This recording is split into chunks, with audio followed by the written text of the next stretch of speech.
Let's hasten the end to the beginning. Let's do it right now. In Macomb. Let's begin by restoring this man to his family. Let's begin with justice. That's a scene from Aaron Sorkin's Broadway adaptation of the 1960 novel To Kill a Mockingbird. The play's not only nominated for 9 Tony Awards tomorrow night, it recently became the highest-grossing play in Broadway history. Another special stage version of Harper Lee's novel just finished a limited run.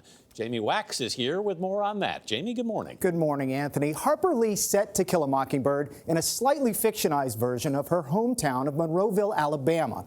It's a long way from Broadway, 1,100 miles. In fact, it's a small and remote town, hours away from the nearest airport. But fans flock there each year to experience her work in truly novel ways. To make it all the way to Monroeville, Alabama, you have to really want to be there. The county seat of Monroe County, home to 6,500, is not exactly on the map of the average tourist. But signs of its favorite daughter, Harper Lee, are everywhere. To be able to come in and just experience the rural community feel here, it really means a lot to people. Will Ruzick is Executive Director of Development for the region. One of the biggest engines of growth here happens over a short 5-week stretch each spring, as visitors flock to Monroeville for a one-of-a-kind experience. A live performance of To Kill a Mockingbird. The play, based on Lee's 1960 novel, is put on by people from the community. Hey, Miss Marty! Scout! I'm talking to Miss Marty! This is something we rely on. It's a tremendous tourist attraction, always has been for years. But did you ever see yourself as an actor? Never. What was your reaction when they asked you to do this? Well, I laughed it off. I ignored the emails and the phone calls. I just assumed that this was a joke. Having never been on stage, you don't just take on one of the most iconic roles in American literature. Atticus! But that's exactly what's been happening here the past 29 years. Ruzick just finished his first year in the role of small-town lawyer Atticus Finch. No matter how bitter things get, these are still our friends, and this is still our home. Wow, send him home. Don't you touch him! Let's go. Ninth grader Megan Kirkland just finished her third year as his daughter, Scout. Now this is my last year because I'm getting too old, too tall. But in a few years, I'm hoping to come back as Mayella. So you're just going to take a little time off? Yes. Describe the town for me on the day of a production. Oh, 3-ring circus. Kathy McCoy came back to guest direct the play this season after serving as director for the first 16 years. And this is where Harper Lee's father actually practiced law, right here. And Harper Lee would sit up in that balcony and watch her daddy practice law. Before overseeing one of America's most revered stories, McCoy worked as the courthouse's museum director. We were raising money to restore the old courthouse, and one day I sat here and I thought, well, why don't we just maybe try to cast some folks from around here, create a community theater, and we can do it in this courtroom. Over nearly 3 decades, McCoy has taken the play from Monroeville to stages across the globe. It's given the storied town a chance to write a new chapter. Like many, Monroeville was hit hard by the exodus of manufacturing jobs in the 1990s. Penelope Hines is on the Chamber of Commerce. There's been a huge impact, hundreds of thousands of dollars a year because of this play.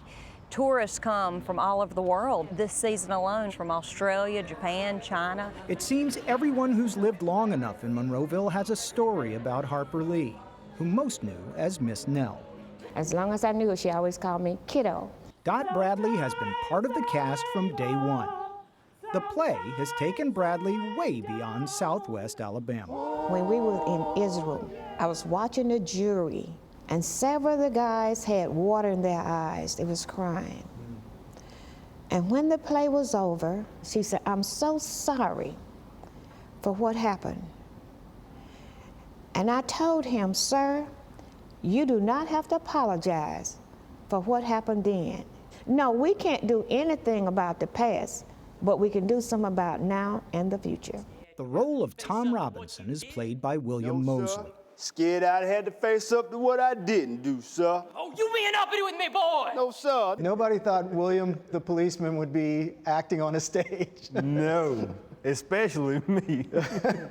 Mosley is a law enforcement officer in nearby Bruton, about 40 miles south of Monroeville. You play a man wrongly convicted of a serious crime.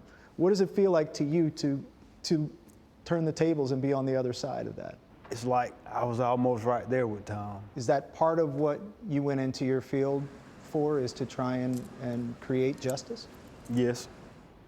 And also to help people the very best way I can.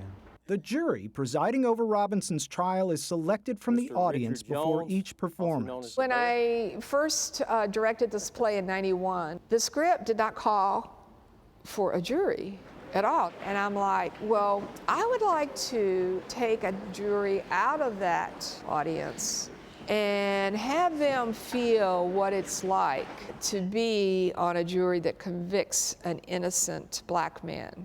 In the name of God,